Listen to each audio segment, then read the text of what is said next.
ಎಲ್ರಿಗೂ ನಮಸ್ಕಾರ. ಕೆಎಲ್ಇ ಸಂಸ್ಥೆಯ ಕಲಾ ಹಾಗೂ ವಾಣಿಜ್ಯ ವಿಭಾಗದ ಗೃಹ ವಿಜ್ಞಾನದ ವಿಭಾಗದ ವತಿಯಿಂದ ಇಂದು 2ನೇ ದಿನ ನಾವು ಈ ಪೂರ್ವ ತಾರುಣ್ಯಾವಧಿ ಎಂಬುವ ವಿಷಯದ ಕುರಿತು ಅಂದ್ರೆ ಮಾನವ ಅಭಿವೃದ್ಧಿ ಮತ್ತು ಕುಟುಂಬ ಅಧ್ಯಯನ ಈ ಒಂದು ವಿಷಯಕ್ಕೆ ಸಂಬಂಧಿಸಿದಂತೆ ನಾವು ಇಂದು ಈಗ 2ನೇ ದಿನದ ಸರಣಿಯ ಮಾಲಿಕೆಯನ್ನ ಪ್ರಾರಂಭಿಸ್ತಾ ಇದ್ದೀವಿ. ಈ ಕಾರ್ಯಕ್ರಮಕ್ಕೆ ಸಂಪನ್ಮೂಲ ವ್ಯಕ್ತಿಗಳಾಗಿ ಆಗಮಿಸಿದಂತಹ ಡಾಕ್ಟರ್ ವಿಜಯ ಯು ಪಾಟೀಲ್ ಅವರಿಗೆ ತುಂಬು ಹೃದಯದಿಂದ ಆಧಾರದಿಂದ ನಾನು ಸ್ವಾಗತವನ್ನ ಮಾಡ್ತಾ ಇದ್ದೀನಿ. ಅಂದ್ರೆ ಈ ಕಾರ್ಯಕ್ರಮದ ಉದ್ದೇಶ ಕನ್ನಡ ಮಾಧ್ಯಮದಲ್ಲಿ ಓದುತ್ತಿರುವಂತಹ ವಿದ್ಯಾರ್ಥಿಗಳಿಗೆ ತೊಂದರೆ ಆಗಬಾರದು ಅನ್ನೋ ಹಿತದೃಷ್ಟಿಯಿಂದ ಈ ಕಾರ್ಯಕ್ರಮವನ್ನು ಹಮ್ಮಿಕೊಂಡಿದ್ದಾಗಿದೆ. ಇದನ್ನ ಯೂಟ್ಯೂಬ್ ಲಿಂಕ್ ಕೂಡ ನಾವು ಕಂಟಿನ್ಯೂಸ್ ಕಳಿಸ್ತಾ ಇದ್ದೀವಿ. ಮಕ್ಕಳಿಗೆ ಇದು ಉಪಯೋಗ ತಗೋಲಿ ಅನ್ನೋ ಒಂದು ಆಸೆಯಿಂದ ಈ ಕಾರ್ಯಕ್ರಮವನ್ನ ನಾನು ಪ್ರಾರಂಭ ಮಾಡ್ತಾ ಇದ್ದೀನಿ. Over to you Vijaya madam. Okay, thank you madam. ಎಲ್ಲರಿಗೂ ಶುಭ ಮುಂಜಾನೆ. ನಿನ್ನೆ ನಾವು ಈ ತಾರುಣ್ಯಾವಧಿಯ ಮೊದಲನೆಯ ಭಾಗವನ್ನ ನೋಡಿದ್ವಿ, ಹರೆಯ ಅಂತಕ್ಕಂಥದನ್ನ. ನೆಕ್ಸ್ಟ್ ಪೂರ್ವ ತಾರುಣ್ಯಾವಧಿಯನ್ನ ನೋಡೋಣಂತೆ. ಈ ಪೂರ್ವ ತಾರುಣ್ಯಾವಧಿ ಅಂತಕ್ಕಂಥದನ್ನ ಏನು ಅಂತ ಅಂದ್ರೆ, ಒಂದು ಅಡೋಲಸೆಂಟ್ ಅಂತಕ್ಕಂಥ ಏನು ಶಬ್ದ ನಾವು ಇಂಗ್ಲಿಷ್ನಲ್ಲಿ ಉಪಯೋಗಿಸ್ತೀವಿ. ನಿಮ್ಗೆ ಗೊತ್ತಿದೆ, ಬಹಳಷ್ಟು ಜನರಿಗೆ ಇಂಗ್ಲಿಷ್ ಶಬ್ದಗಳೆಲ್ಲ ಸಾಮಾನ್ಯವಾಗಿ ಲ್ಯಾಟಿನ್ ಭಾಷೆಯಿಂದ ತೆಗೆದುಕೊಂಡಂಥವು. ಅಡೋಲೆಸನ್ಸ್ ಅಂತಕ್ಕಂಥದ್ದು ಕೂಡ ಒಂದು ಲ್ಯಾಟಿನ್ ಭಾಷೆ. ಅದರ ಮೂಲ ಅಡೋಲೇಸರ್ ಅಂತೇಳಿ. ಅಡೋಲೇಸರ್ ಅಂತಂದ್ರೆ ಬೆಳೆಯುವುದು ಮತ್ತು ಬೆಳೆದು ಪಕ್ವವಾಗುವುದು, ಟು ಗ್ರೋ ಟು ಮ್ಯಾಚ್ಯೂರಿಟಿ ಅಂತ ಹೇಳಿ. ಇದರ ಕನ್ನಡ ಅರ್ಥವನ್ನ ತಾರುಣ್ಯ ಅಥವಾ ಯೌವನ ಅಂತ ಹೇಳಿ ತಗೊಳ್ತೀವಿ ನಾವು. ಪ್ರೌಢಶಾಲೆಯ ಕೊನೆಯ ಹಂತದಲ್ಲಿ ಕೆಲವೊಂದು ವಿಶಿಷ್ಟ ವರ್ತನೆಗಳ ಆಧಾರದ ಮೇಲೆ, ಮಕ್ಕಳಲ್ಲಿ ಕಂಡು ಬರ್ತಕ್ಕಂಥ ವಿಶಿಷ್ಟ ವರ್ತನೆಗಳ ಆಧಾರದ ಮೇಲೆ ತಾರುಣ್ಯಾವಧಿಯನ್ನ ಪೂರ್ವ ಮತ್ತು ಉತ್ತರ ತಾರುಣ್ಯಾವಧಿ ಅಂತೇಳಿ ವಿಂಗಡಿಸಿದ್ದಾರೆ. ಪೂರ್ವ ತಾರುಣ್ಯಾವಧಿ ಅಂತಂದ್ರೆ ಲೈಂಗಿಕ ಪಕ್ವತೆಯಿಂದ ಪ್ರಾರಂಭ ಆಗತ್ತೆ. ನಿನ್ನೆ ನಾವು ನೋಡಿದ್ವಿ, ಹುಟ್ಟಿದವಾಗ ಜನನಾಂಗಗಳ ಮೂಲಕ ಮಾತ್ರವೇ ನಾವು ಒಂದು ಶಿಶುವನ್ನ ಹೆಣ್ಣು ಅಥವಾ ಗಂಡು ಅಂತ ಹೇಳಿ ನಾವು ಗುರುತಿಸ್ತೀವಿ. ಆದರೆ ತಾರುಣ್ಯಾವಧಿಯಿಂದ ಅಂದ್ರೆ ಹರೆಯ ಪ್ರಾರಂಭವಾದಾಗಿನಿಂದ ಏನು ಒಂದು ದ್ವಿತೀಯ ಲೈಂಗಿಕ ಲಕ್ಷಣಗಳು ಕಾಣಿಸ್ಕೊಳ್ತವೆ, ಅದರ ಜೊತೆಗೆ ಸಂಬಂಧಪಟ್ಟಂತ ಉಪಕಾಮಾಂಗಗಳು ಕಾಣಿಸ್ಕೊಳ್ತವೆ. ಹಾಗೆ ಕಾಣಿಸ್ಕೊಳ್ಳೋದ್ರ ಮೂಲಕ ಹುಡುಗಿ ಹೆಣ್ಣಾಗಿ, ಹುಡುಗ ಪುರುಷನಾಗಿ ಪರಿವರ್ತನೆ ಆಗ್ತಕ್ಕಂಥ ಕಾಲ, ಅದನ್ನ ಲೈಂಗಿಕ ಪಕ್ವತೆ ಪ್ರಾರಂಭ ಆಗೋದನ್ನ ಪೂರ್ವ ತಾರುಣ್ಯಾವಧಿ ಅಂತ ಹೇಳ್ತೀವಿ. ಸಾಮಾನ್ಯವಾಗಿ ಬಾಲಕಿಯರಲ್ಲಿ ಇದು ಸ್ವಲ್ಪ ಬೇಗ ಸ್ಟಾರ್ಟ್ ಆಗುತ್ತೆ, 13ನೇ ವಯಸ್ಸಿನಲ್ಲಿ ಅಂತ ಹೇಳ್ತಾರೆ. ಒಂದೊಂದು ಮಗುವಿಗೂ ಇದು ಡಿಫ್ರೆಂಟ್ ಆಗ್ತಾ ಹೋಗ್ತದೆ. ಪ್ರತಿಯೊಂದು ವ್ಯಕ್ತಿಯಿಂದ ವ್ಯಕ್ತಿಗೆ ಇದು ಸ್ವಲ್ಪ ಹೆಚ್ಚು ಕಡಿಮೆ ವಯಸ್ಸಿನಲ್ಲಿ ಆಗ್ತತಿ. ಅದೇ ಬಾಲಕರಿಗೆ ಹೋಲಿಸಿದ್ರೆ ಬಾಲಕಿಯರಿಗಿಂತ 1 ವರ್ಷ ತಡವಾಗಿ ಪ್ರಾರಂಭ ಆಗುತ್ತೆ. ಒಟ್ಟಿನಲ್ಲಿ ಪೂರ್ವ ತಾರುಣ್ಯಾವಧಿ 13ರಿಂದ 16-17ನೇ ವಯಸ್ಸಿನವರೆಗೂ ವ್ಯಾಪಿಸಿರ್ತೈತಿ ಅಂತ ಹೇಳಿ ನಾವು ತಗೊಳ್ಬಹುದು. ಇನ್ನು ಈ ತಾರುಣ್ಯಾವಧಿಗೆ ಅಂತಾನೆ ಒಂದಿಷ್ಟು ಲಕ್ಷಣಗಳಿದಾವೆ. ಹೇಗೆ ನಾವು ಇವರನ್ನ ಗುರುತಿಸ್ತೀವಿ ಅಂತ. ಒಂದು, ಕಿರಿಯ, ತರುಣ ಅಥವಾ ತರುಣಿಯ ಸ್ಥಾನಮಾನಗಳು ಅಸ್ಪಷ್ಟವಾಗಿರ್ತವೆ. ಈಗ ನಾವು ಅವರನ್ನ ಬಾಲಕ ಅಥವಾ ಬಾಲಕಿ ಅಂತ ಅನ್ನೋದಿಲ್ಲ. ಏನು ಶಾಲಾ ವಯಸ್ಸು ಇತ್ತು ಆ ತರ ಅವರನ್ನ ಕರೀಲಿಕ್ಕೆ ಆಗೋದಿಲ್ಲ. ಅವರನ್ನ ನಾವು ಯಂಗ್ ಅಡಲ್ಟ್ಸ್ ಅಂತ ಕರಿಬಹುದು. ಅಂದ್ರೆ ಕಿರಿಯ ತರುಣ ಅಥವಾ ಕಿರಿಯ ತರುಣಿ ಅಂತ ಹೇಳಿ ಕೂಡ ಅವರನ್ನ ನಾವು ಸಂಬೋಧಿಸಬಹುದು. ಅವರ ಸ್ಥಾನಮಾನಗಳು ಅಸ್ಪಷ್ಟವಾಗಿರುತ್ತೆ. ನಾನು ನಿನ್ನೆ ಹೇಳುವಾಗ್ಲೂ ಕೂಡ ಹೇಳಿದೆ, ಕೆಲವೊಮ್ಮೆ ನಾವು ಮಕ್ಕಳನ್ನ ಬಾಲಕರಂತೆ ನೋಡುವುದುಂಟು. ಆದರೆ ಬಾಲಕರಂತೆ ವರ್ತಿಸಿದಾಗ ವಯಸ್ಸಿಗೆ ತಕ್ಕಂತೆ ನಡ್ಕೋ ಅಂತ ಬುದ್ಧಿವಾದ ಹೇಳೋದುಂಟು. ಅಂದ್ರೆ ಹಂಗೆಂತ ಮಕ್ಕಳು ಸ್ವಲ್ಪ ಮೆಚೂರ್ಡ್ ಆಗಿ ವಯಸ್ಕರಂತೆ ವರ್ತಿಸಿದಾಗ ಬಹಳ ದೊಡ್ಡ ಮನುಷ್ಯರಂಗೆ ವರ್ತಿಸ್ಬೇಡ ಅಂತ ಹೇಳೋದುಂಟು. ಅಂದ್ರೆ ನಮ್ಮಲ್ಲಿಯೇ ಸ್ವಲ್ಪ ಗೊಂದಲಗಳಿದಾವೆ, ಅವರಲ್ಲೂ ಕೂಡ ಗೊಂದಲಗಳು ಇರ್ತವೆ. ಹಾಗಾಗಿ ಇದೊಂದು ಕಾಲ ಏನಿದೆ, ತುಂಬಾ ಮನುಷ್ಯನಲ್ಲಿ ಮಕ್ಕಳಲ್ಲ ದೊಡ್ಡವರಲ್ಲ ಅಂತ ಹೇಳ್ತೀವಲ್ಲ, ಆ ತರದ ಒಂದು ಏನು ಆಯುರವಧಿಯಲ್ಲಿ ಇದೊಂದು ವಿಶಿಷ್ಟ ಅವಧಿ. ಇದನ್ನ ನಾವೆಲ್ಲ ಹಾದು ಹೋಗ್ಲೇಬೇಕು, ಪ್ರತಿಯೊಬ್ಬ ಮನುಷ್ಯನು ಹಾದು ಹೋಗ್ಲೇಬೇಕು. ಅದನ್ನ ಹಾದು ಹೋಗ್ತಾ ಇರುವವರು ಮತ್ತೆ ಅವರ ಸುತ್ತಲೂ ಇರುವವರು, ತಂದೆ ತಾಯಿಗಳು, ಕುಟುಂಬದ ಸದಸ್ಯರು, ಸಮಾಜದಲ್ಲಿ, ಶಾಲೆಯಲ್ಲಿ ಎಲ್ಲರೂ ಸ್ವಲ್ಪ ನಾವು ಇದನ್ನ ಅರ್ಥ ಮಾಡ್ಕೊಂಡ್ರೆ, ಈ ಜ್ಞಾನವನ್ನ ನಾವು ಸ್ವಲ್ಪ ಅರ್ಥ ಮಾಡ್ಕೊಂಡು ನಾವು ಸರಿಯಾಗಿ ವರ್ತಿಸಿದ್ರೆ ಬಹುಶಃ ಈ ಗೊಂದಲಗಳಿಂದ ಆಗ್ತಕ್ಕಂಥ ಏನು ತೊಂದರೆಗಳಿದಾವೆ ಅವುಗಳನ್ನ ನಾವು ಸುಲಭವಾಗಿ ದಾಟಿ ಹೋಗಬಹುದು. ಪೂರ್ವ ತಾರುಣ್ಯ ಅವಧಿ ಮಾರ್ಪಾಡುಗಳ ಕಾಲ ಅಂತ ಹೇಳಿ, ದೈಹಿಕ ಮಾನಸಿಕ ಎರಡೂ ಪರಿವರ್ತನೆಗಳಾಗ್ತಕ್ಕಂಥ ಪರ್ವಕಾಲ. ನಿನ್ನೆ ನೋಡಿದ್ವಿ ನಾವು, ಒಂದು ತಾಯಿಯ ಗರ್ಭದಲ್ಲಿ 9 ತಿಂಗಳು ಮತ್ತೆ ಹುಟ್ಟಿದ ಮೇಲೆ 6 ತಿಂಗಳು, ಇಲ್ಲಿ ಫಾಸ್ಟ್ ಆಗಿ ಡೆವಲಪ್ಮೆಂಟ್, ಬಹಳ ಫಾಸ್ಟ್ ಆಗಿ ಡೆವಲಪ್ಮೆಂಟ್ ಆಗುತ್ತೆ. ಅದೇ ರೀತಿ ಈ ತಾರುಣ್ಯ ಅವಧಿಯಲ್ಲಿ ಅತಿ ಶೀಘ್ರವಾಗಿ ಮನುಷ್ಯನಲ್ಲಿ ಬದಲಾವಣೆಗಳಾಗ್ತವೆ. ಈ ಆಯುರ್ವಧಿಯ ಈ ಎರಡು ಟೈಮ್ ನಲ್ಲಿ ತುಂಬಾ ಫಾಸ್ಟ್ ಆಗಿ, ಅಂದ್ರೆ ನಾವು ಗಮನಿಸ್ಬೋದು ಆ ಮಾರ್ಪಾಡುಗಳನ್ನ, ಆ ತರದ ಮಾರ್ಪಾಡುಗಳನ್ನ ನಾವಿಲ್ಲಿ ನೋಡ್ಬೋದು. ಈ ಅವಧಿಯಲ್ಲಿಯೇ ವ್ಯಕ್ತಿಯ ಕರ್ತವ್ಯ, ಜವಾಬ್ದಾರಿ, ಸ್ಥಾನಮಾನಗಳು ಮತ್ತು ಪರಸ್ಪರ ಸಂಬಂಧಗಳಲ್ಲಿ ಬಹಳ ಮಹತ್ತರದ ಮಾರ್ಪಾಡುಗಳು ಆಗ್ತವೆ. ಹಾಗಾಗಿ ಈ ವಯಸ್ಸನ್ನ ನಾವು ಬಹಳ ಇಂಪಾರ್ಟೆಂಟ್ ವಯಸ್ಸಂತ ತಗೊಳ್ತೀವಿ.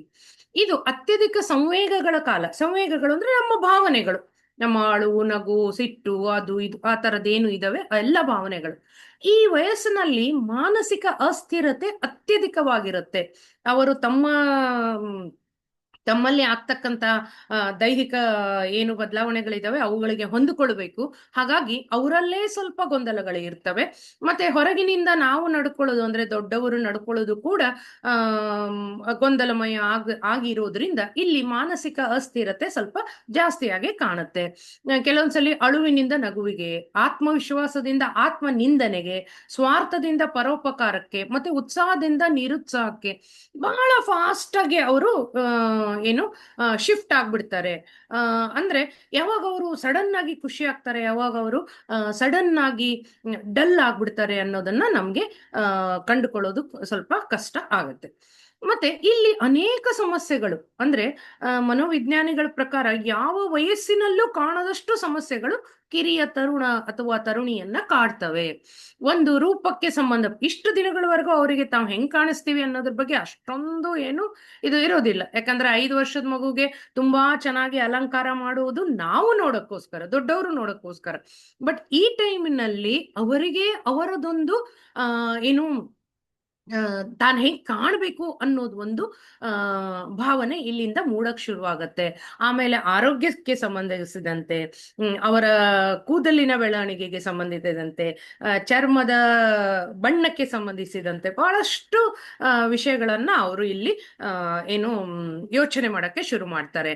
ಮತ್ತೆ ಸಂಬಂಧಗಳು ಹೇಗಿದಾವೆ ಅಂದ್ರೆ, ಮನೆಯಲ್ಲಿ ತಮ್ಮ ಅಥವಾ ತಂಗಿ ಇದ್ರೆ ನನ್ನದೇನು ಪಾತ್ರ, ಅಣ್ಣ ಅಥವಾ ಅಕ್ಕ ಇದ್ರೆ ತನ್ನದೇನು ಪಾತ್ರ, ಇವೆಲ್ಲವನ್ನೂ ಬಹಳ ಅವರು ಏನು ಯೋಚನೆ ಮಾಡ್ಲಿಕ್ಕೆ ಶುರು ಮಾಡ್ತಾರೆ. ಮತ್ತೆ ವಿದ್ಯಾಭ್ಯಾಸ ಏನ್ ಮಾಡ್ಬೇಕು ತಾನು, ಉದ್ಯೋಗ, ಮುಂದಿನ ದಿನಗಳ ಬಗ್ಗೆ ಯೋಚನೆ ಮಾಡ್ತಾರೆ.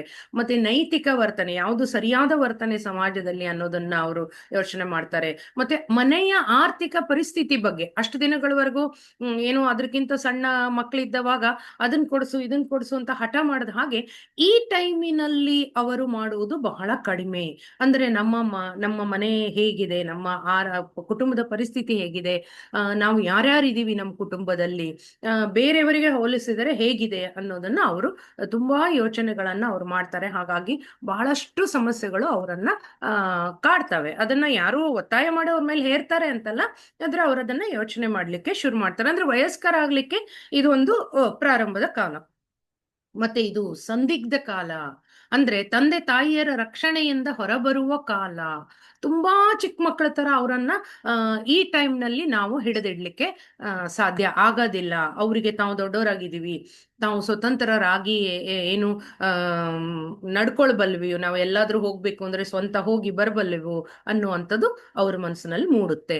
ಮತ್ತೆ ಹೊರ ಪ್ರಪಂಚ, ಅದಕ್ಕೆ ಹೊಂದತಕ್ಕಂತ ಸವಾಲುಗಳು, ಅದಕ್ಕೆ ಬೇಕಾದ ರಕ್ಷಣೆಗಳು, ಹೀಗೆಲ್ಲ ಸುಮಾರು ಸವಾಲುಗಳನ್ನ ಅವರು ಈ ವಯಸ್ಸಿನಲ್ಲಿ ಎದುರಿಸ್ತಾರೆ. ಅಂದ್ರೆ 4 ಲಕ್ಷಣಗಳನ್ನ ನೋಡ್ಬೋದು. ಒಂದು, ಅವರ ಸ್ಥಾನಮಾನಗಳು ಅಸ್ಪಷ್ಟವಾಗಿವೆ, ಮತ್ತೆ ತುಂಬಾ ಮಾರ್ಪಾಟುಗಳಾಗತ್ತೆ, ತುಂಬಾ ಭಾವನೆಗಳು ಬಹಳ ತೀವ್ರವಾಗಿ ಅವರನ್ನ ಕಾಡುತ್ತೆ. ನಡುವೆ ಅನೇಕ ಸಮಸ್ಯೆಗಳನ್ನ ಅವರು ಎದುರಿಸ್ತಾರೆ. ಮತ್ತೆ ತುಂಬಾ ಸಂದಿಗ್ಧ ಕಾಲ, ಅಂದ್ರೆ ಒಂದು ಹಕ್ಕಿ ಒಂದು ರೆಕ್ಕೆ ಬಲ್ಲತ್ತು ಹಾರಲಿಕ್ಕೆ, ತಾನೇ ಸ್ವತಃ ಹಾರಲಿಕ್ಕೆ ಹೇಗೆ ಪ್ರಯತ್ನ ಪಡುತ್ತೋ ಆ ಒಂದು ಸ್ಥಿತಿಯನ್ನ ಇಲ್ಲೂ ಕೂಡ ಮಕ್ಕಳು ಅನುಭವಿಸ್ತಾರೆ. ಇನ್ನು ದೈಹಿಕ ಬೆಳವಣಿಗೆ ಹೇಗೇಗಾಗುತ್ತೆ ಅಂತ, ಆಂತರಿಕ ಬೆಳವಣಿಗೆ ತುಂಬಾ ಅತ್ಯಧಿಕವಾಗಿರುತ್ತೆ. ಈ ಬೆಳವಣಿಗೆಗೂ ಬಾಹ್ಯದ ಎತ್ತರ ಮತ್ತು ತೂಕದ ಬೆಳವಣಿಗೆಗೂ ತುಂಬಾ ಹತ್ತಿರವಾದ ಸಂಬಂಧ ಇದೆ. ಆಂತರಿಕ ಬೆಳವಣಿಗೆ ಅಂತಂದ್ರೆ ಹುಡುಗಿಯರಲ್ಲಿ ಈಸ್ಟ್ರೋಜನ್, ಪ್ರೊಜೆಸ್ಟ್ರಾನ್ ಅಂತಕ್ಕಂಥ ಹಾರ್ಮೋನುಗಳ ಸ್ರವಿಕೆ, ಅಂತಸ್ರಾವ ಶುರುವಾಗುತ್ತೆ. ಹುಡುಗರಲ್ಲಿ ಟೆಸ್ಟೋಸ್ಟಿರಾನ್ ಅಂತಕ್ಕಂಥ ಹಾರ್ಮೋನಿನ ಸ್ರವಿಕೆ ಪ್ರಾರಂಭ ಆಗತ್ತೆ. ಮತ್ತೆ ಅವರು ಎಷ್ಟು ಎತ್ತರ ಬೆಳೀತಾರೆ, ಎಷ್ಟು ತೂಕ ತಗೊಳ್ತಾರೆ, ಅವರ ದೈಹಿಕ ಬೆಳವಣಿಗೆಗಳು ಹೇಗಾಗ್ತವೆ ಅನ್ನೋದ್ರ ಮೇಲೂ ಕೂಡ ಈ ಹಾರ್ಮೋನುಗಳ ಸ್ರವಿಕೆ ಅವರ ಮೇಲೆ ಪರಿಣಾಮವನ್ನ ಬೀರುತ್ತೆ. ಅದರ ಜೊತೆಗೆ ಎಂತಹ ಆಹಾರವನ್ನ ತಗೊಳ್ತಾರೆ, ಎಷ್ಟು ಪೌಷ್ಟಿಕ ಆಹಾರವನ್ನ ತಗೊಳ್ತಾರೆ.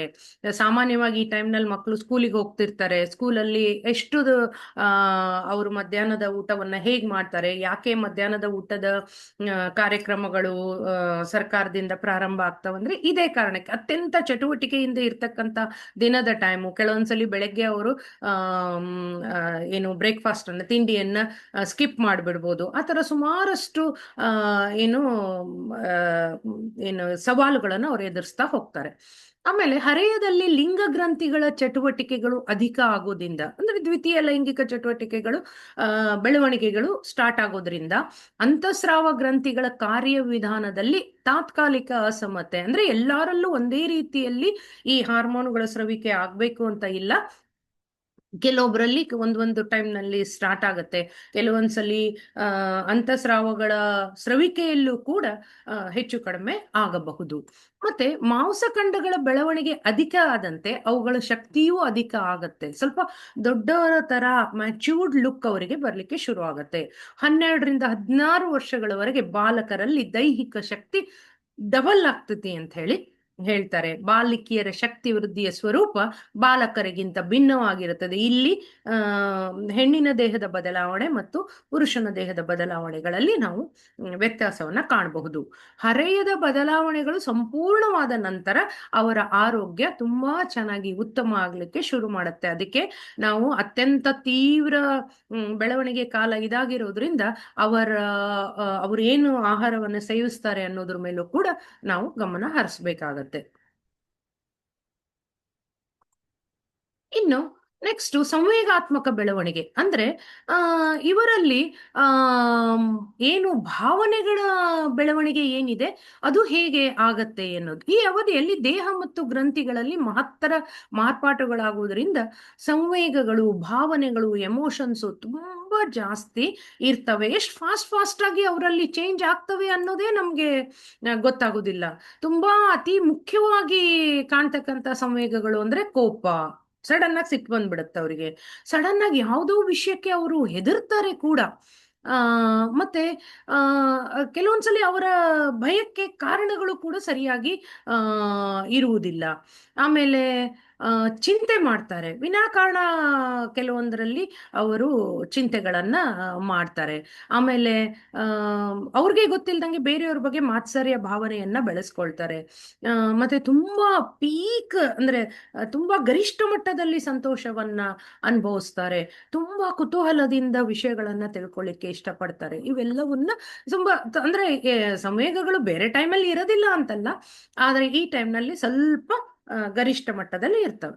ತಾರುಣ್ಯಾವಧಿಯ ಸಂವೇಗಗಳು ಸುಮಾರು ಬಾಲ್ಯಾವಧಿಯ ಸಂವೇಗಗಳಂತೆಯೇ ಇರುತ್ತವೆಯಾದರೂ ಪ್ರಚೋದಿಸುವ ಪ್ರಚೋದನೆಗಳು ಮತ್ತು ವ್ಯಕ್ತಪಡಿಸುವ ರೀತಿ ಬಾಲ್ಯಾವಧಿಗಿಂತ ಭಿನ್ನವಾಗಿರುತ್ತೆ. ಅಂದ್ರೆ ತುಂಬಾ ಗರಿಷ್ಠ ಮಟ್ಟದಲ್ಲಿ ಅವರು ಇದನ್ನ ಪ್ರದರ್ಶನ ಮಾಡ್ತಾರೆ. ಇನ್ನು ಸಾಮಾಜಿಕ ಬೆಳವಣಿಗೆಗೆ ಬರೋದಾದ್ರೆ, ಈ ಸಮಯದಲ್ಲಿ ಮನೆಯಿಂದ ತಮ್ಮ ಸಮವಯಸ್ಕರೊಳಗೆ ಅವರು ಜಾಸ್ತಿ ಟೈಮ್ ಕಳೆಯೋದ್ರಿಂದ ಮತ್ತೆ ಕುಟುಂಬದ ಸದಸ್ಯರಿಗಿಂತ ಸಮವಯಸ್ಕರಲ್ಲಿ ಏನು ಅವ್ರದೊಂದು ಗುಂಪಿರುತ್ತೆ, ಯುವಕ ಅಥವಾ ಯುವಕಿಯ ಮನೋಭಾವಗಳು, ಅಭಿರುಚಿಗಳು ಮತ್ತೆ ಮೌಲ್ಯಗಳು, ಒಂದು ಏನು ವ್ಯಾಲ್ಯೂಸ್ ಅನ್ನ ಬೆಳೆಸ್ಕೊಳ್ತಾರೆ, ಮತ್ತೆ ಅವರ ವರ್ತನೆಗಳು ಅಂದ್ರೆ ಅವ್ರ ನಡವಳಿಕೆಗಳ ಮೇಲೆ ಈ ಏನು ಒಂದು ಗುಂಪಿರುತ್ತೆ, ಸಮೂಹ ಇರುತ್ತೆ, ಯಾರು ಅವರ ಗೆಳೆಯ ಅಥವಾ ಗೆಳತಿ ಇರ್ತಾರೆ ಅವರ ಪ್ರಭಾವ ಇವ್ರ ಮೇಲೆ ತುಂಬಾ ಜಾಸ್ತಿ ಇರುತ್ತೆ. ಮತ್ತೆ ಹಿಂದೆ ಹೆಂಗಿತ್ತು, ತುಂಬಾ ಸಿಕ್ಕಾಬಟ್ಟೆ ಏನ್ ನೋಡಿದ್ರು ಅಯ್ಯೋ ಹೌದಲ್ಲ ಹೀಗಾಗ್ಬೇಕು ಅಂತ ಹೇಳಿ, ಅದಕ್ಕೆ ತುಂಬಾ ಸಣ್ಣವರಿರುವಾಗ ಯಾವುದೇ ವೃತ್ತಿಯವರನ್ನ ನೋಡಿದ ತಕ್ಷಣ ನಾವ್ ಈ ತರ ಆಗ್ಬೇಕು ಅಂತ ಹೇಳಿ ಏನು ಅನ್ಕೊಳ್ತಾ ಇರ್ತಾರೆ. ಆಮೇಲೆ ತುಂಬಾ ಏನೇನೋ ಇದಿಷ್ಟ ಇದೆ ಅದಿಷ್ಟ ಇದೆ ಅಂತ ಏನ್ ಇರುತ್ತೆ, ಯಾವುದಕ್ಕೂ ಒಂದು ಸ್ಥಿರತೆ ಅಂತ ಇರೋದಿಲ್ಲ. ಅದು ಎಲ್ಲ ಮಾರ್ಪಾಡಾಗಿ ಸ್ಥಿರವಾಗಿ ಕೆಲವು ಅಭಿರುಚಿಗಳಲ್ಲಿ ಅವರು ತಮ್ಮನ್ನ ತಾವು ತೊಡಗಿಸ್ಕೊಳ್ತಾರೆ. ಮತ್ತೆ ತುಂಬಾ ಫಾಸ್ಟ್ ಆಗಿ ಬಡ ಬಡ ಬಡ ಮಾತಾಡೋದು, ಗಲಾಟೆ ಮಾಡೋದು, ಇಂಥವೆಲ್ಲ ವರ್ತನೆಗಳು ಹೋಗಿ ಗಂಭೀರವಾದ ವರ್ತನೆಗಳು ಕಾಣಿಸ್ಕೊಳ್ಳಿಕ್ಕೆ ಶುರು ಆಗ್ತವೆ. ನಾವು ಸ್ವಲ್ಪ ಈ ಟೈಮ್ನಲ್ಲಿ ಅವರ ಬಗ್ಗೆ ಗಮನವನ್ನ ಹರಿಸಿದರೆ ಅವರು ತುಂಬಾ ಉತ್ತಮವಾದ ಏನು ಮುಂದಿನ ಭವಿಷ್ಯದ ಯೋಜನೆಗಳನ್ನ ಆಯ್ಕೆ ಮಾಡ್ಕೊಳ್ಳಿಕ್ಕಾಗ್ಲಿ, ಅಥವಾ ನೆಕ್ಸ್ಟ್ ಏನ್ ಓದ್ಬೇಕು ಏನ್ ಮಾಡ್ಬೇಕು ಅನ್ನೋದನ್ನ ಅವ್ರು ಸೆಲೆಕ್ಟ್ ಮಾಡ್ಕೊಳ್ಳಿಕ್ಕಾಗ್ಲಿ, ಆ ತರದ್ದು. ಆಮೇಲೆ ಆಟೋಟಗಳಲ್ಲಿ ಎಲ್ಲಾ ಪಠ್ಯ ಸಹಪಠ್ಯ ಚಟುವಟಿಕೆಗಳು ಅಂತ ಹೇಳ್ತೀವಿ, ಆಟೋಟಗಳಿರ್ಬೋದು, ಸಂಗೀತ, ನೃತ್ಯ, ನಾಟಕ, ಅಥವಾ ಕಲೆಗಳಂತವು, ಡ್ರಾಯಿಂಗು, ಪೇಂಟಿಂಗ್, ಆ ತರದ್ದು, ಅಥವಾ ಪ್ರಬಂಧ ರಚನೆ ಮಾಡ್ತಕ್ಕಂಥದ್ದು, ಭಾಷಣ ಮಾಡ್ತಕ್ಕಂಥದ್ದು, ಇಂಥ ಸುಮಾರಷ್ಟು ಸಹಪಠ್ಯ ಚಟುವಟಿಕೆಗಳು, ಆಟೋಟಗಳು ಇದಾವೆ. ಅವುಗಳಲ್ಲಿ ಅವರಲ್ಲಿ ಆಸಕ್ತಿಯನ್ನ ನಾವು ಈ ಟೈಮ್ನಲ್ಲಿ ತುಂಬಾ ಚೆನ್ನಾಗಿ ಮೂಡಿಸಬಹುದು. ಮತ್ತೆ ಅದನ್ನೇ ಒಂದು ಜೀವನದ ಗುರಿಯಾಗಿ ಕೂಡ ಮಾಡ್ಕೊಳ್ಳಿಕ್ಕೂ ಕೂಡ ನಾವು ಮಕ್ಕಳಿಗೆ ಹೆಲ್ಪ್ ಮಾಡ್ಬೋದು. ಮತ್ತೆ ಏನು ಬಾಲ್ಯದಲ್ಲಿ ಇರ್ತಕ್ಕಂಥ ದೊಡ್ಡ ದೊಡ್ಡ ಗುಂಪುಗಳು ಇತ್ತು, ಇಡೀ ಕ್ಲಾಸ್ನವರೇ ನನ್ನವರು ಅಂತಕ್ಕಂಥದ್ದು ಇತ್ತು, ಅದೆಲ್ಲ ಹೋಗಿ ಕೆಲವೇ ಸದಸ್ಯರ ಅಂದ್ರೆ ತುಂಬಾ ಕ್ಲೋಸ್ ಫ್ರೆಂಡ್ಸ್ ಒಂದು ಗ್ರೂಪ್ ಆಗೋದು. ಮತ್ತೆ ಈ ಗ್ರೂಪ್ ತುಂಬಾ ವಯಸ್ಸಿನವರೆಗೂ ಅವರು ತುಂಬಾ ಪ್ರೌಢರಾದ್ರೂ ಕೂಡ ಈ ಗುಂಪು ಜೊತೆಗಿರ್ತಕ್ಕಂಥದನ್ನ ನಾವು ಸುಮಾರಷ್ಟು ಕಡೆ ನೋಡಬಹುದು. ಮತ್ತೆ ಹಿಂದಿನ ಹುಡುಗಾಟ ಹೋಗಿ ಏನಾದ್ರೂ ಹೇಳಿದ್ರೆ ಸೀರಿಯಸ್ ಆಗಿ ತಗೊಳ್ತಿರೋದಿಲ್ಲ, ಬಟ್ ಈಗ ಸ್ವಲ್ಪ ಅವರು ವಯಸ್ಕರಂತೆ ವರ್ತಿಸ್ಲಿಕ್ಕೆ ಪ್ರಯತ್ನ ಮಾಡ್ತಾರೆ. ಮೊದಲು ಅನ್ಯ ಲಿಂಗದವರನ್ನ ದ್ವೇಷಿಸ್ತಿದ್ರು. ಈ ಹಿಂದಿನ ವಯಸ್ಸಿನಲ್ಲಿ, ಶಾಲಾ ವಯಸ್ಸಿನಲ್ಲಿ, ಅಂದ್ರೆ 6ರಿಂದ ಹರೆಯ ಪ್ರಾರಂಭ ಆಗುವವರೆಗೂ ಸಾಮಾನ್ಯವಾಗಿ ಹುಡುಗರು ಗ್ರೂಪ್ಗಳು, ಹುಡುಗಿಯರ ಗುಂಪುಗಳು ಆ ತರ ಅದನ್ನ ನಾವು ಗಣಾಯು ವಯಸ್ಸು ಅಂದ್ರೆ ಗ್ಯಾಂಗ್ ಏಜ್ ಅಂತ ಹೇಳ್ತೀವಿ.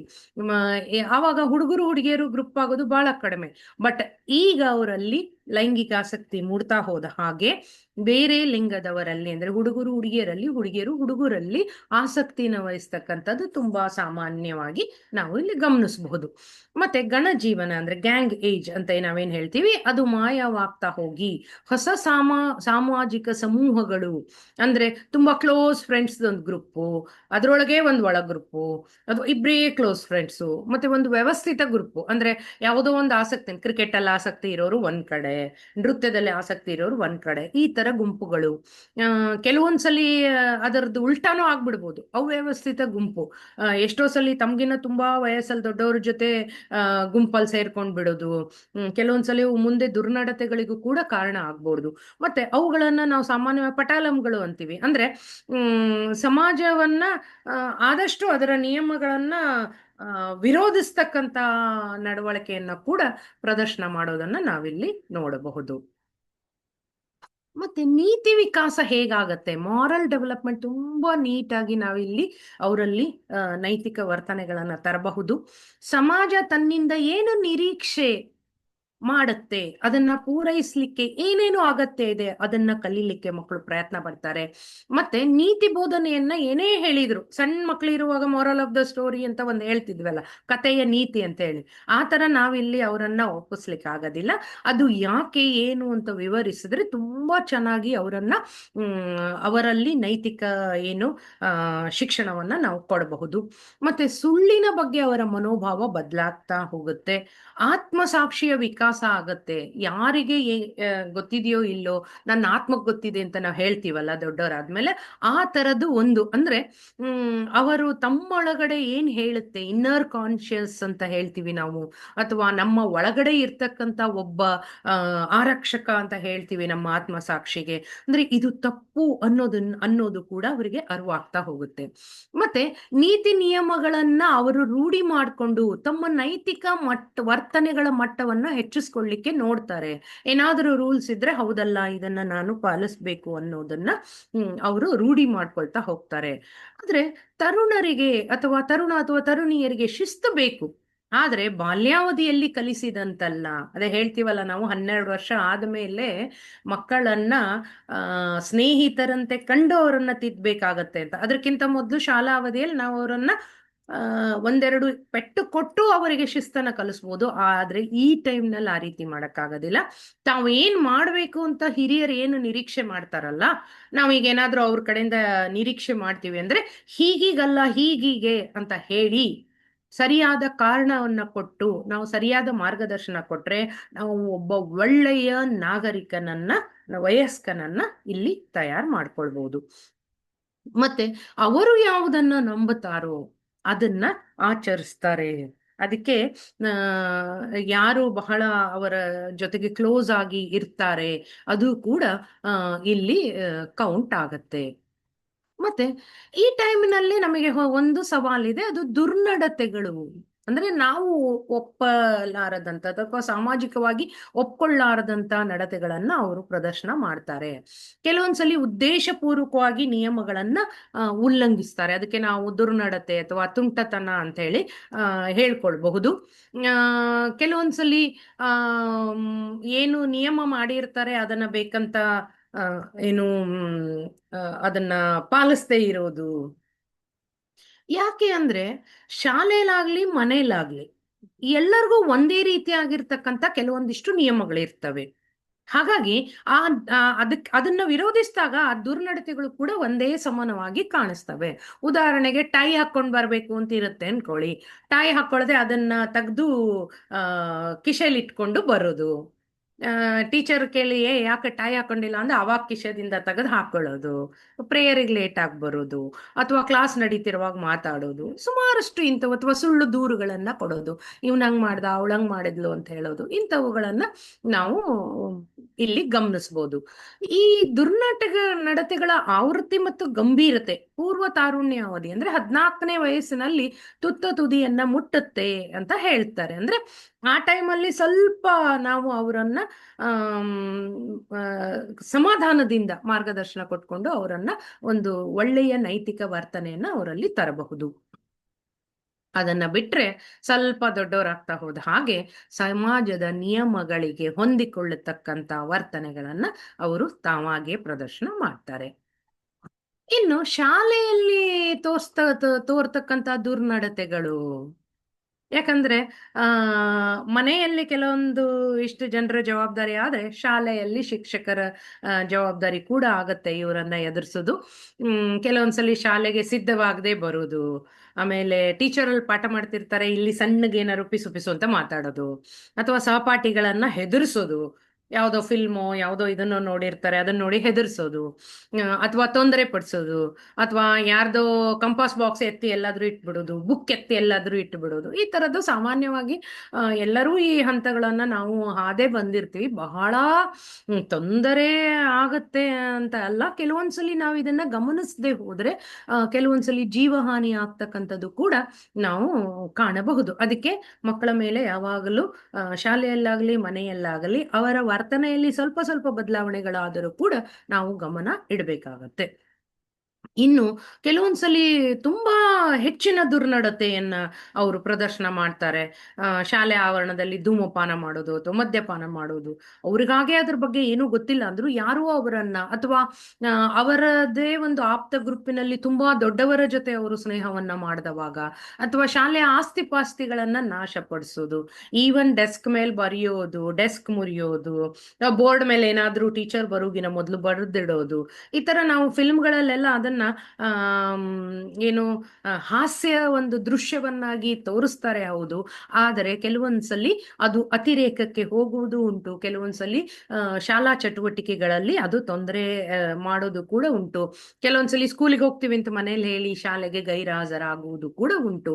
ಹಾಗಾಗಿನೇ ತಂದೆ ತಾಯಿಯರನ್ನ ಶಾಲೆ ಕರೆಯೋದು, ಮೀಟಿಂಗ್ ಮಾಡೋದು, ಇವುಗಳನ್ನೆಲ್ಲ ಮಾಡತಕ್ಕಂತ ರೂಢಿಗಳು ಶಾಲೆಗಳಲ್ಲಿ ಇದಾವೆ. ಇನ್ನು ಮನೇಲಿ ಏನ್ ಮಾಡ್ತಾರೆ, ವರ್ಜಿತ ಸ್ಥಳಗಳಿಗೆ ಹೋಗ್ಬೋದು. ಏನೋ ಹೇಳಿರ್ತೇವೆ ಅಲ್ಲಿ ಹೋಗ್ಬೇಡ ಅಂತ ಹೇಳಿ ಅಲ್ಲೇ ಹೋಗೋದು.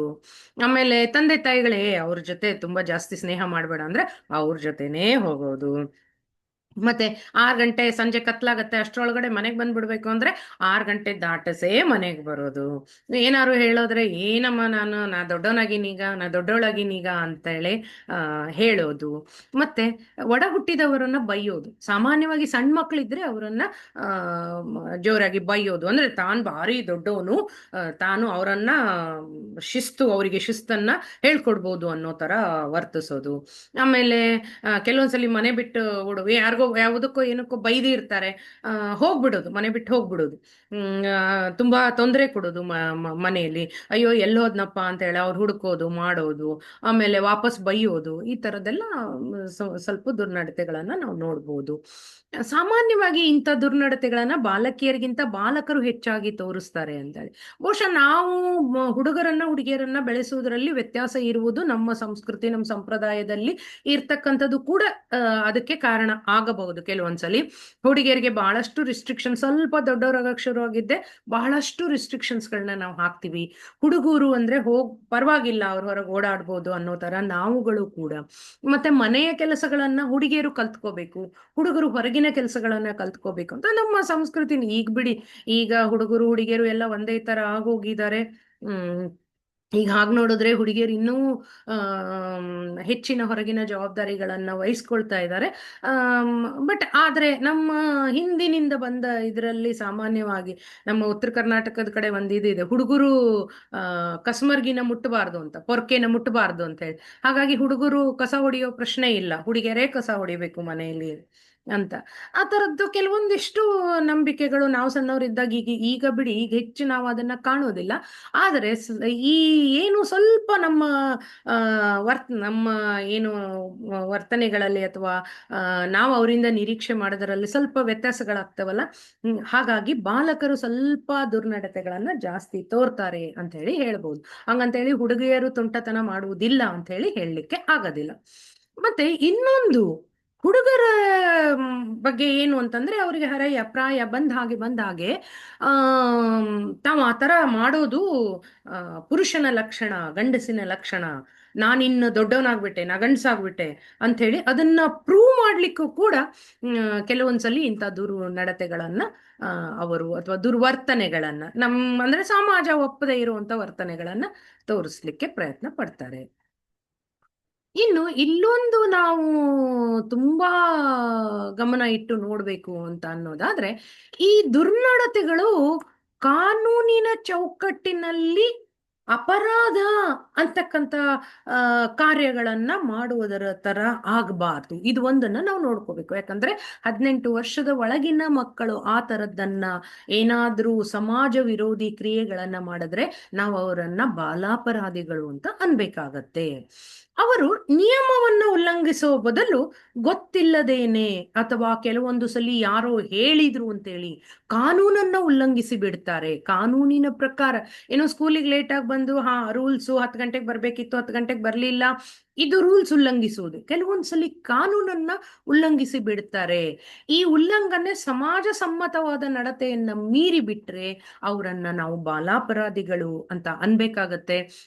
ಆಗದೇ ಇರುವ ತರ ನೋಡಿಕೊಳ್ಳುವುದು ಸಮಾಜದ ತಂದೆ ತಾಯಿಗಳ ಮತ್ತು ವಿದ್ಯಾಸಂಸ್ಥೆಗಳ ಜವಾಬ್ದಾರಿಗಳು ಕೂಡ ಹೌದು.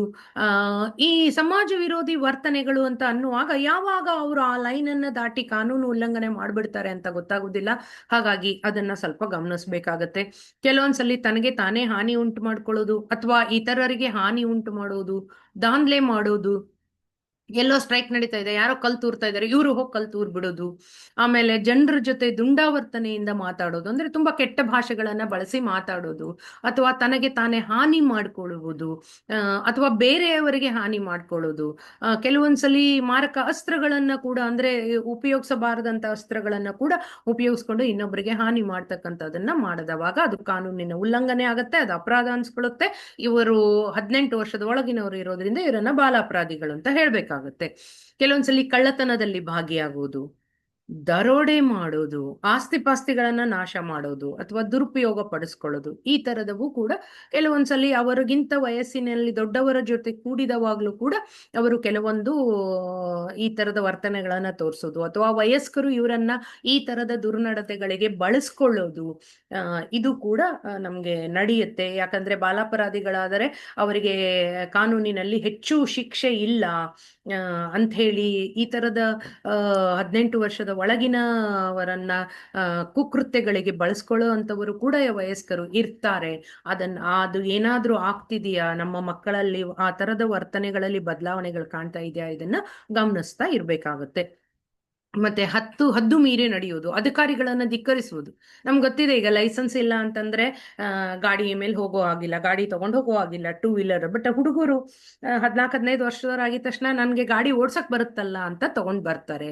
ಕೆಲವೊಂದ್ಸಲಿ ಯಾರೋ ಅಧಿಕಾರಿಗಳು ತಡದಲ್ಲಿ ನಿಲ್ಲಿಸ್ತಾರೆ, ಆದ್ರೂ ಇವರು ಅವರನ್ನ ದಾಟಿ ಓಡಿಸ್ಕೊಂಡು ಹೋಗೋದು, ಹೆಲ್ಮೆಟ್ ಹಾಕೊಳ್ಳಿಲ್ದೆ ಹೋಗೋದು, ಅವ್ರು ಹೇಳ್ತಾರಂತ ಯಾಕೆ ಹಾಕೊಳ್ಬೇಕು ಅಂತ ಅನ್ನೋದು, ಇವೆಲ್ಲ ಏನಾಗ್ತವೆ, ನಿಯಮಗಳು ಅಂತ ಹೋಗ್ತಾ ಹೋಗ್ತಾ ಒಂದು ಸಣ್ಣ ಗೆರೆ ದಾಟಿ ಕಾನೂನಿನ ಉಲ್ಲಂಘನೆ ಆಗ್ಬಿಡ್ತವೆ ಅಂತ ಟೈಮ್ನಲ್ಲಿ ಅವರನ್ನ ಅಪರಾಧಿಗಳು ಅಂತ ಭಾವಿಸ್ಬೇಕಾಗತ್ತೆ, ಅವರನ್ನ ಬಾಲಾಪರಾಧಿಗಳು ಅಂತ ಕರೀತಾರೆ. ಅತಿ ವೇಗವಾಗಿ ವಾಹನನ ಓಡಿಸೋದು, ಕಾನೂನಿನ ಅನುಮತಿ ಇಲ್ಲದೆ ಶಸ್ತ್ರಗಳನ್ನ ಇರುವುದು, ಮತ್ತೆ ಅನೀತಿಯುತ ಲೈಂಗಿಕ ವರ್ತನೆಯನ್ನ ತೋರುವುದು. ಲೈಂಗಿಕ ಆಸಕ್ತಿ ಮೂಡ್ತಾ ಹೋಗುತ್ತೆ.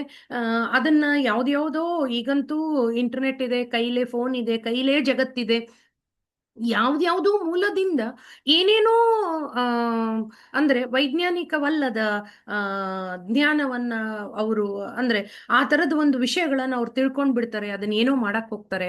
ಅಂತವೂ ಕೂಡ ಬಾಲ ಅಪರಾಧ ಅಥವಾ ಅಪರಾಧ ಅಂತ ಕನ್ಸಿಡರ್ ಆಗುತ್ತೆ, ಮತ್ತೆ ಅವರನ್ನ ಬಾಲ ಅಪರಾಧಿಗಳು ಅಂತ ಕರಿಬೇಕಾಗತ್ತೆ. ಅದಕ್ಕೆ ಸಪರೇಟ್ ಕೋರ್ಟ್ ಇರುತ್ತೆ, ಅದಕ್ಕೆ ಸಪರೇಟ್ ಜಡ್ಜ್ ಇರ್ತಾರೆ, ಕೆಲವೊಂದ್ಸಲಿ ಶಿಕ್ಷೆ ಕೂಡ ಆಗುವುದುಂಟು. ಹಾಗಾಗಿ ಈ ಟೈಮ್ನಲ್ಲಿ ಮಕ್ಕಳನ್ನ ಈ ದೃಷ್ಟಿಯಿಂದ ಕೂಡ ನಾವು ಅವರನ್ನ ಅವರ ವರ್ತನೆಗಳನ್ನ ಗಮನಿಸ್ತಾ ಇದ್ದು ಅವರಿಗೆ ಸರಿಯಾದ ಮಾರ್ಗದರ್ಶನ ನೀಡಬೇಕಾಗತ್ತೆ. ಹೌದಾ? ಇನ್ನು ವ್ಯಕ್ತಿತ್ವ ಬೆಳವಣಿಗೆ ಹೇಗಾಗತ್ತೆ, ಬಹಳ ಇಂಪಾರ್ಟೆಂಟ್ ಈ ವಯಸ್ಸಿನಲ್ಲಿ.